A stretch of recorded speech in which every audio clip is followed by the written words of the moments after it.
প্রদেশ কংগ্রেসের এসসি ডিপার্টমেন্টের সহ সভাপতি রসিকলাল বিশ্বাসের নেতৃত্বে 12 পরিবারের 36 জন ভোটার বৃহস্পতিবার কংগ্রেস দল ত্যাগ করে বিজেপি দলে যোগদান করে। প্রদেশ বিজেপি কার্যালয়ে অনুষ্ঠিত হয় এই যোগদান সভা। উপস্থিত ছিলেন প্রদেশ বিজেপির সাধারণ সম্পাদক অমিত রক্ষিত, প্রদেশ বিজেপির এসসি মোর্চার সভাপতি অরবিন্দ দাস সহ অন্যান্যরা। এই দিন নবাগতদের হাতে দলীয় পতাকা তুলে দিয়ে বিজেপি দলে বরণ করে নেন প্রদেশ বিজেপির সাধারণ সম্পাদক অমিত রক্ষিত সহ অন্যান্য নেতৃত্বরা। প্রদেশ বিজেপির সাধারণ সম্পাদক অমিত রক্ষিত জানান, বিগত কিছুদিন ধরে বিভিন্ন দল থেকে ভোটাররা বিজেপি দলে সামিল হচ্ছে। রাজ্যে কংগ্রেস ও সিপিআইএম দলের ভোট ব্যাংক প্রায় খালি হয়ে গেছে।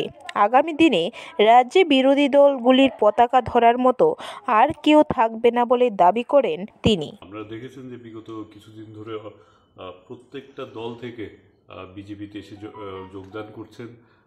বিজেপি নরেন্দ্র মোদীজির নেতৃত্বে ভারতবর্ষকে যেই উচ্চতায় নিয়ে যাচ্ছেন,